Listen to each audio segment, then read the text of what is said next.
गुरुजी, क्या तंत्र के अलग अलग कार्य करने से क्या उनकी अलग अलग सिद्धि की जरूरत होती है? अलग अलग कार्य करने के लिए अलग अलग सिद्धि की जरूरत बिल्कुल होती है, लेकिन प्रक्रिया एक ही।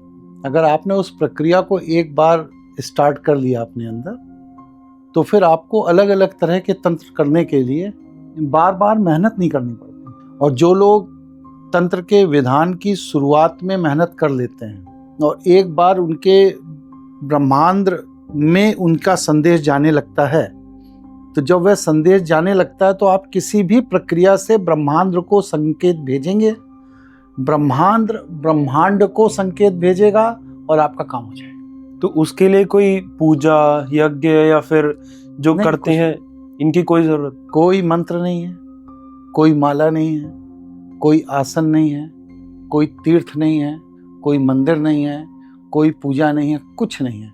भगवान शिव की कृपा आप पर निरंतर पहले से ही है, बस आपको अपने अंदर के विकार हटाने हैं।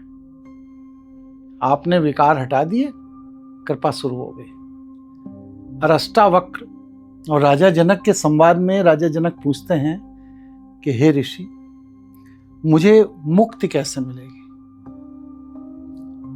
अष्टावक्र कहते हैं कि हे राजन, तुम पहले से ही मुक्त हो।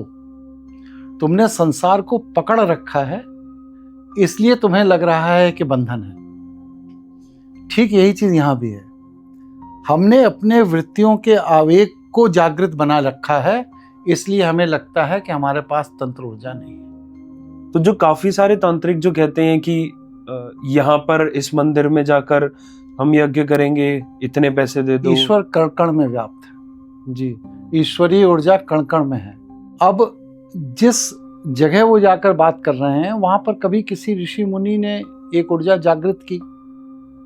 आज हजारों साल बाद वहां बचा क्या?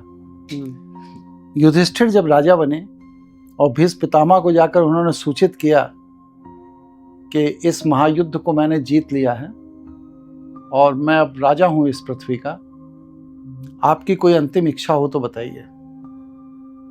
तो भीष्म ने युधिष्ठिर से कहा कि हे युधिष्ठिर, मेरी अंतिम संस्कार ऐसी जगह करना जहां पर पहले से कोई अंतिम संस्कार ना किया गया। जहां जहां युधिष्ठिर भीष्म के शरीर को लेकर गए, वहीं पर पृथ्वी मां जागृत हुई और उन्होंने कहा, हे युधिष्ठिर, इसी स्थान पर पूर्व के जन्मों में भीष्म का अंतिम संस्कार हो चुका है, इसलिए किसी अन्य स्थान को तलाशो।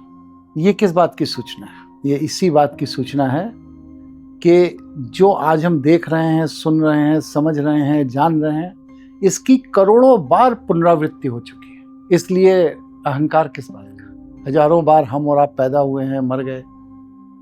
हजारों बार इस तरह का जीवन जिए और मर गए। आज जो जी रहे हैं उसमें भी ईश्वर के नियंत्रण में जी रहे हैं। अहंकार किस बात का?